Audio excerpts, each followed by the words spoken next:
শিক্ষা মন্ত্রণালয় যদি ৩,০০০ টাকা না দিতে পারে, এই রাষ্ট্র দেউলে হয়ে যাক, আমাদের কোনো আপত্তি নাই। আমরা কোনো অবস্থাতেই আমাদের শ্রেণী কার্যক্রমে ফিরবো না। আমরা বিশৃঙ্খল পরিবেশ তৈরি করব না। শান্তিপূর্ণভাবে প্রয়োজনে আমরা অনশন করতে করতে এখানে মরে যাব শহীদ মিনারে, কিন্তু আমাদের লাশগুলো বাড়িতে যাবে। যে রাষ্ট্র ৬ লক্ষাধিক শিক্ষক কর্মচারীদের ডাল ভাতের ব্যবস্থা করতে পারে না, এই রাষ্ট্রের উচিত এই শিক্ষা ব্যবস্থাকে বন্ধ করে দিয়ে সবাইকে ছুটি দিয়ে দেওয়া। আমরা সিএনজি চালাইয়া, রিক্সা চালাইয়া, দিন মজুরের কাজ করে, কৃষি কাজ করে আমাদের বাচ্চাদেরকে নিয়ে জীবনযাপন করবো। আমার এক শিক্ষক কালকে স্ট্রোক করেছে, উত্তরাতে কালকে আমরা দেখতে গিয়েছি। আমাদের কষ্ট সরকার আমাদের কষ্ট বিবেচনায় নিতে চায় না, আমাদেরকে বাস্তবায়ন করে শহীদ মিনার মেনে ফেলেন। আমরা এখান থেকে যাবো না, আমাদের লাশ যাবে। বলেন নাই, কারণ আমি কোনো মিথ্যা তথ্য দিয়ে কাউকে বিভ্রান্ত করতে চাই না। উনি বললেন দেন, আমরা দেখি কি করা যায়। আমি তখন স্যারকে বলার পরে আমাদের মোটামুটি এখানে আলোচনা শেষ হয়ে যায়, আমরা চলে যাই। আমরা ওখানে গিয়ে ব্রিফ করে আমাদের লক্ষাধিক শিক্ষককে একেবারেই শান্তিপূর্ণ সুশৃঙ্খলভাবে আমরা 13 আগস্ট আমরা চলে যাই। এটা আপনারা মিডিয়া সাক্ষী আপনারা দেখেছেন। পরবর্তীতে আমরা 2-3 দিনের মধ্যে আমরা একটা হিসাব রেডি করে মন্ত্রণালয়কে জমা দিই। আচ্ছা, আমি প্রেক্ষাপটটা আমি সামারিটা দিচ্ছি, কিন্তু প্রেক্ষাপটটা না বললে আপনারা হয়তো মিসগাইডেড হইতে পারেন। আচ্ছা আচ্ছা আমি শেষ করছি, একেবারে শর্ট করে আমি শেষ করছি। সেটি হচ্ছে, আমরা এই 3টা দাবিতে ছিলাম, এটা নিয়ে আমরা আন্দোলন করছি। আমাকে গতকালকে রাতে এখানে একজন ডেপুটি সেক্রেটারি মহোদয় আমাকে প্রস্তাব দিয়েছিলেন যে আপনাদের বাড়ি ভাড়া মানে 5% হারে বৃদ্ধি করা হবে, আর মেডিকেল ভাতার ব্যাপারে ওনারা কোনো বক্তব্য রাখেন নাই, আমাদের কর্মচারীদের উৎসব ভাতার ব্যাপারে কোনো বক্তব্য রাখেন নাই। আমি বলছি যে এটা কোনোভাবেই সম্ভব না, আমার শিক্ষকরা এটা মানবে না। আপনারা যদি প্রস্তাব দেন, আমাদের পক্ষে শিক্ষকদেরকে কোনোভাবেই কনভিন্স করা সম্ভব হবে না। আপনারা যদি পারেন আয়সা আপনারা এটা কনভিন্স করতে পারেন, আমাদের কোনো আপত্তি নেই। এখানে আলোচনা শেষ। সকালে উনি আমাকে ফোন দিলেন, দেওয়ার পরে আমাকে বললেন যে আপনাদের বিষয়টা সেটেলমেন্ট করার জন্য আমরা মন্ত্রণালয়ের পক্ষ থেকে আপনাদেরকে অনুরোধ করছি এখানে আসার জন্য।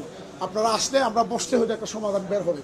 তো আমরা তো আসলে সরকারকে বেকায়দায় ফেলতে চাই না, আমরাও সমাধান চাই, আমরা শ্রেণীকক্ষে ফিরে যেতে চাই।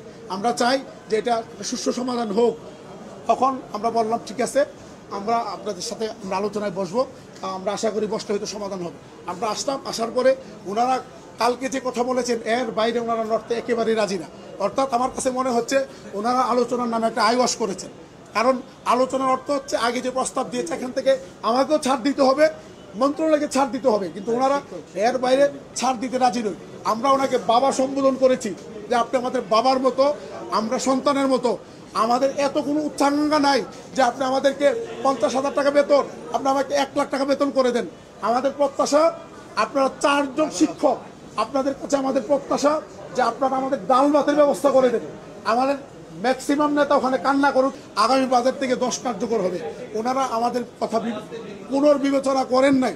এই জন্য আমরা ওনাকে বলছি স্যার আমাদের পক্ষে এই ক্রাউডকে ম্যানেজ করা কোনোভাবে সম্ভব না, আমরা এটা পারবো না স্যার, আমরা দুঃখিত। পরে উনি উঠে চলে গেছেন, আমরা চলে আসছি। আমরা শান্তিপূর্ণভাবে আমাদের আন্দোলন অব্যাহত রাখার সিদ্ধান্ত নিয়েছি। এবং আপনারা জানেন আমাদের যে কর্মবিরতি আছে, আমাদের শ্রেণীকক্ষে এখন শ্রেণী কার্যক্রম চলছে না, এটা অব্যাহত থাকবে। এত প্রায় 8 লক্ষ টাকার বাজেটে লক্ষ লক্ষ টাকার আপনার 1000 কোটি টাকার অস্ত্র কিনতে পারে, বিভিন্নভাবে আপনার তসরুপ হচ্ছে, প্রকল্পের নামে, প্রশিক্ষণের নামে তসরুপ হচ্ছে।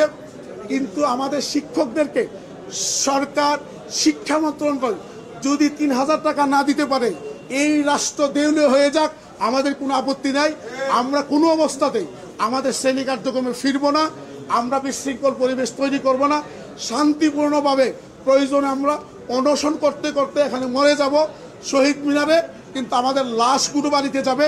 যে রাষ্ট্র 6 লক্ষাধিক শিক্ষক কর্মচারীদের ডাল ভাতের ব্যবস্থা করতে পারে না, এই রাষ্ট্রের উচিত এই শিক্ষা ব্যবস্থাকে বন্ধ করে দিয়ে সবাইকে ছুটি দিয়ে দেওয়া। আমরা সিএনজি চালাইয়া, রিক্সা চালাইয়া, দিন মজুরের কাজ করে, কৃষি কাজ করে আমাদের বাচ্চাদেরকে নিয়ে জীবনযাপন করবো। প্রয়োজন আমরা এখানে মরে যাব। আমরা আমাদের দাবি থেকে চুল পরিমাণ আমরা বিচ্যুত হব না। আপনাদের সহযোগিতার জন্য আমরা অসংখ্য ধন্যবাদ জানাই। আমাদের অনেক সংবাদকর্মী ভাই সকাল থেকে নিয়ে রাত্রে 1টা পর্যন্ত ওখানে কাজ করেন। আমরা আপনাদেরকে সেলিউট জানাই এবং আমরা আপনাদেরকে শ্রদ্ধা জানাই। আপনারা আশা করি আমাদের এই শান্তিপূর্ণ আন্দোলনে এতদিন যেমনভাবে সমর্থন দিয়েছেন, শেষ পর্যন্ত এই 6 লক্ষাধিক শিক্ষক পরিবারের পাশে আপনারা থেকে অব্যাহতভাবে সমর্থন দিবেন। সকলকে সালাম জানিয়ে দেশবাসীর কাছে আমাদের এই বিপন্ন শিক্ষকদের জন্য বড় আছি। আমরা আমাদের বিশ্বাস করছি আমার এক শিক্ষক কালকে স্ট্রোক করেছে, উত্তরাতে কালকে আমরা দেখতে গিয়েছি। আমাদের কষ্ট সরকার আমাদের কষ্ট বিবেচনায় নিতে চাই না, আমাদেরকে বাস্তবায়ন করে শহীদ মিনার মেনে ফেলেন।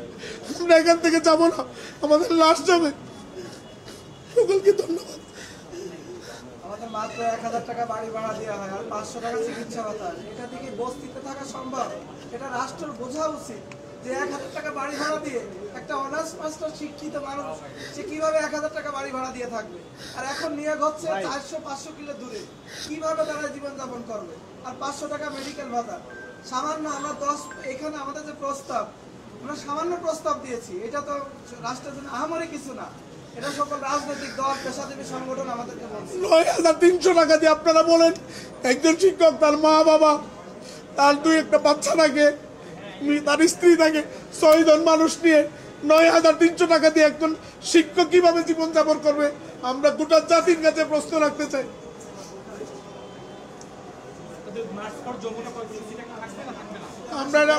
আমরা সিদ্ধান্ত আমরা শহীদ মিনারকে আলোচনা করে জানাবো।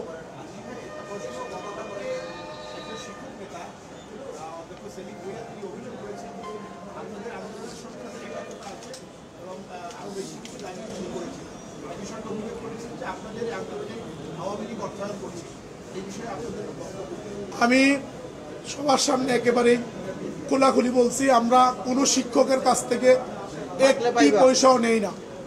আমাদের সারাদিনে খরচ হচ্ছে, আমাদের শুধু মাইক ভাড়াটা 2800 টাকা লাগে।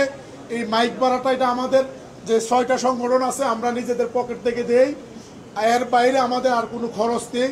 শিক্ষকরা নিজেদের ভাড়া দিয়ে আসে, নিজেরা খায়, রুটি কলা খেয়ে থাকে। এটা আপনারা সাংবাদিকরা সবাই দেখতেছেন। আমি চ্যালেঞ্জ ছুড়ে দিয়ে বলছি, সরকারের সকল গোয়েন্দা সংস্থা সারাক্ষণ আমাদেরকে নজরদারিতে রেখেছে।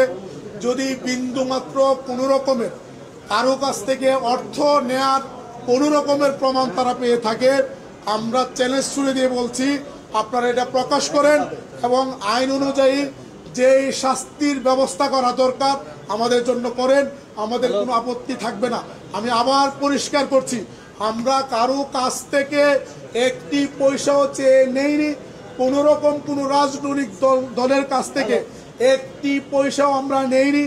আমরা রাজনৈতিক দলগুলোর কাছে যাচ্ছি আমাদের আন্দোলনের সমর্থন আদায়ের জন্য। আমরা এনসিপির কাছে গিয়েছি তাদের সমর্থন আদায়ের জন্য। হাসনাত আব্দুল্লাহ সে কয়েকবার এসেছেন রাতে 3টার সময় খোঁজ নেওয়ার জন্য।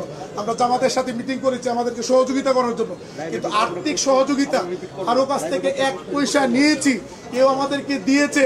যদি কেউ প্রকাশ করতে পারে, রাষ্ট্র এটা প্রকাশ করে আইনানুগ ব্যবস্থা গ্রহণ করার জন্য রাষ্ট্রের প্রতি আমরা অনুরোধ করছি। আরেকটা বিষয় একটু বলি যদি আপনারা সময় দেন। আমাদের বাংলাদেশের রাজনীতির যে ট্রেডিশনটা ছিল শিক্ষক আন্দোলনে, সেটি হচ্ছে এটা রাজনৈতিক দলগুলোর সাথে শিক্ষক আন্দোলন চিহ্নিত ছিল অতীতে। যারাই ক্ষমতায় ছিল তারা বলতো যে 6 লক্ষ শিক্ষক পরিবার আমার, যেমন সাধারণ সাধু সাহেব আওয়ামী লীগের সময় দীপমণিকে নওফেল সাহেবকে বুঝাইতেন সব আমার লোক, আমার কথা না শুনলে, আমাকে কল্যাণের চেয়ার না দিলে, আমাকে এমপি নমিনেশন না দিলে এই 6 লক্ষাধিক পরিবার শিক্ষার্থীরা কেউ আপনাদেরকে ভোট দিবে না। এটা বুঝিয়ে ওনারা আর্থিকভাবে লাভবান হয়েছেন, কেউ এমপি হয়েছেন, মন্ত্রী হয়েছেন।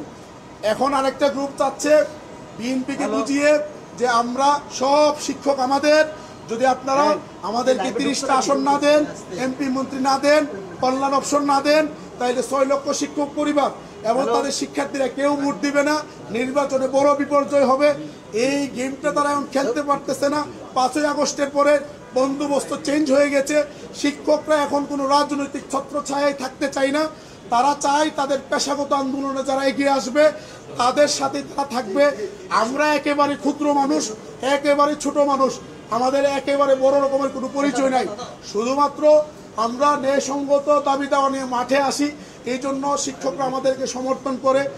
তারা মনে করতেছে তাদের আগের যে বিজনেস যেটা ধারাবাহিক ছিল, আগস্টের পরে যেটা নষ্ট হয়েছে, এখানে আমরা হানা দিয়েছি, এই জন্য তারা আমাদের আন্দোলনকে বিভিন্নভাবে এটাকে আপনার টেক দেওয়ার জন্য তারা ষড়যন্ত্রে লিপ্ত রয়েছে।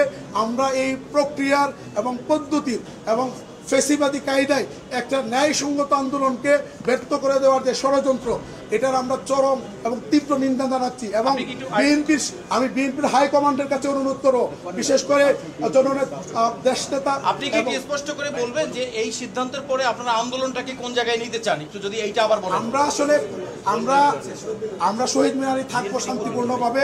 আমরা আন্দোলন, আমরা আমাদের ন্যায্য অধিকার চাই এবং শান্তিপূর্ণভাবে।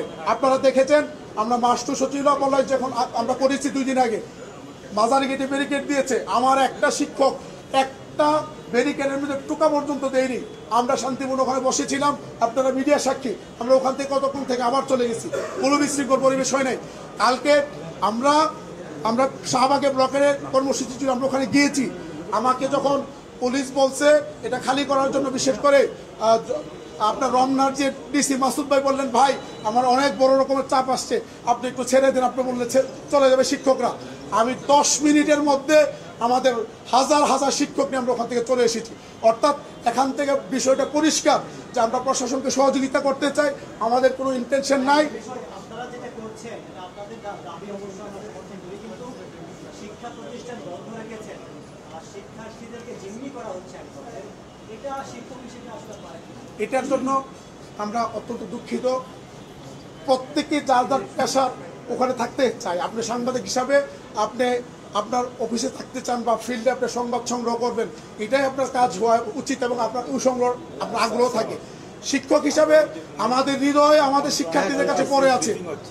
আমরা চাই দ্রুত যাওয়ার জন্য, এবং আমরা ইতিমধ্যে ঘোষণা দিয়েছি যদি আমাদের আন্দোলনটা সফল হয়, আমরা প্রয়োজনে শুক্র শনিবারে ক্লাস দিয়ে, অতিরিক্ত ক্লাস দিয়ে আমাদের শিক্ষার্থীদের যে ক্ষতি হয়েছে, আমরা রাত দিন পরিশ্রম করে আমাদের এই সন্তানদের ক্ষতি পুষিয়ে দেব ইনশাআল্লাহ। Thank you. Okay, thank you. Thank you very much. Thank you.